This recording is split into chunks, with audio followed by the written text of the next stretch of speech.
A noite mais mágica do ano se transforma em um palco de terror. Enquanto as crianças esperam ansiosamente pelos presentes do Papai Noel, um mal sinistro se esconde nas sombras. Um assassino cruel disfarçado de bom velhinho semeia o caos e a destruição. Mas quando a fé de um garoto é posta à prova, uma força antiga e sombria surge para fazer justiça.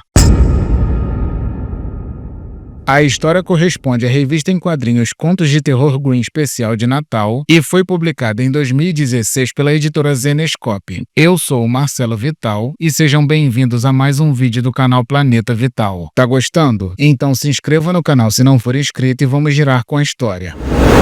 A narrativa inicia com um homem vestido de Papai Noel indo pegar um facão e uma mulher desesperada implorando para não morrer. E quando ela tenta abrir a porta, o assassino se aproxima segurando a arma e a mata sem piedade.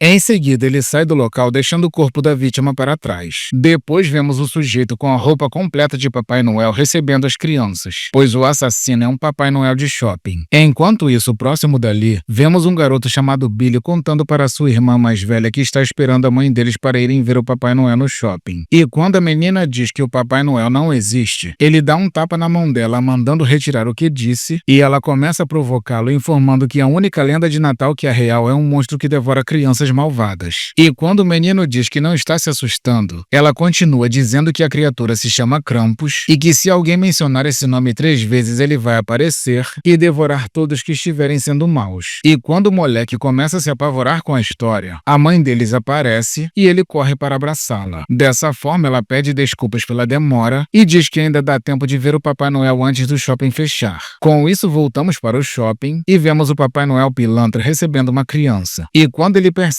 que o menino está com o pai, ele dá um jeito de despachar o garoto por não ter interesse nele. E quando Billy chega com sua mãe, os elfos assistentes informam que o tempo acabou e o impostor diz que pode abrir uma exceção para ele. Desse modo, Billy comenta que a sua irmã diz que o Papai Noel não existe e ele pergunta por que ela inventaria isso. E quando o menino responde que a sua irmã diz que ele deve parar de acreditar nessas coisas depois que o pai deles morreu, o sem vergonha pergunta se ele vive apenas com a mãe e a irmã e ele confirma. Dessa forma, o safado pede o endereço do garoto para enviar um carvão para a irmã dele e ele responde. Com isso, ele pergunta para o Billy o que ele quer de Natal enquanto planeja ir na casa dele com outras intenções. Mais tarde, naquela mesma noite, vemos o homicida chegando na casa do Billy. Desse modo, ele pega o facão e chama o garoto que estava próximo da porta da frente. E quando o Billy percebe que o Papai Noel está segurando uma faca, ele pede para não machucar a irmã dele por não acreditar que ele existe e o bandido pega no braço do menino dizendo que só tem interesse na mãe dele e o joga no chão deixando o coitado inconsciente.